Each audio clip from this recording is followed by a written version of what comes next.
शलोम, apologetics में आपका स्वागत है। आज हम एक बहुत ही जरूरी विषय को समझने वाले हैं, सिस्टमैटिक थियोलॉजी। अब ये नाम सुनने में शायद थोड़ा भारी लगे, लेकिन यकीन मानिए ये हमारे विश्वास की नींव को समझने और उसे चट्टान की तरह मजबूत करने का एक बहुत ही पावरफुल तरीका है। तो चलिए मिलकर इसे समझते हैं। तो सबसे बड़ा सवाल जो हमारे सामने आता है वो ये है, बाइबल तो एक विशाल किताब है ना? इसमें इतिहास है, भविष्यवाणियां हैं और परमेश्वर की शिक्षाएं हैं जो 66 अलग अलग किताबों में फैली हुई हैं। तो इन सबको एक साथ जोड़कर एक ऑर्गेनाइज तरीके से कैसे समझा जाए, यही वो चैलेंज है जिसे सिस्टमैटिक थियोलॉजी हमारे लिए आसान बनाती है। ठीक है, तो सिस्टमैटिक यानी व्यवस्थित वाले हिस्से पर आने से पहले ये समझना बहुत जरूरी है कि थियोलॉजी शब्द का असल में मतलब क्या होता है। एक बार इसकी नींव समझ में आ गई तो आगे का सफर बहुत आसान हो जाएगा।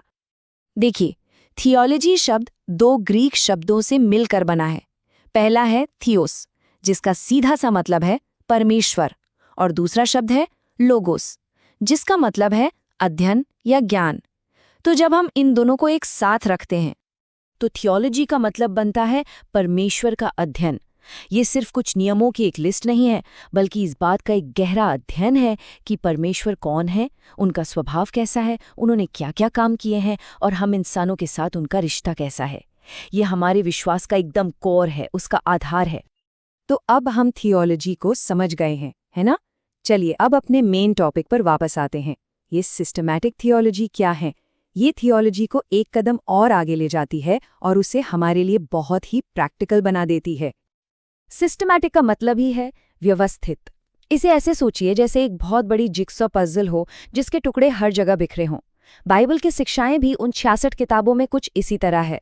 सिस्टमैटिक थियोलॉजी क्या करती है? वो इन सभी बिखरे हुए टुकड़ों को टॉपिक के हिसाब से एक साथ लाती है, ताकि हमारे सामने परमेश्वर की योजना की पूरी और साफ तस्वीर बन सके। तो सवाल ये है कि ये काम होता कैसे है? इसके आप कह सकते हैं 3 आसान से स्टेप्स हैं। पहला, ये बाइबल से किसी एक विषय पर, जैसे पाप या उद्धार से जुड़ी हर एक आयत और शिक्षा को इकट्ठा करती है। फिर दूसरा स्टेप, ये उन सभी को एक साथ व्यवस्थित करती है। और आखिर में ये उस विषय पर एक बिल्कुल साफ और पूरी समझ देती है, ताकि कोई आधी अधूरी बात या कंफ्यूजन ना रहे।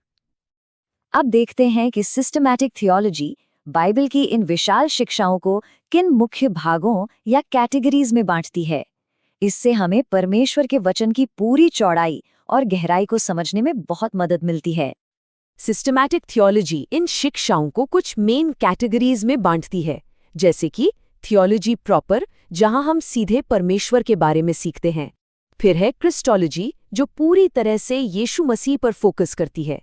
न्यूमेटोलॉजी यानी पवित्र आत्मा का अध्ययन। फिर आता है एंथ्रोपोलॉजी यानी मनुष्य का अध्ययन, और हमाटियोलॉजी जो पाप का अध्ययन है।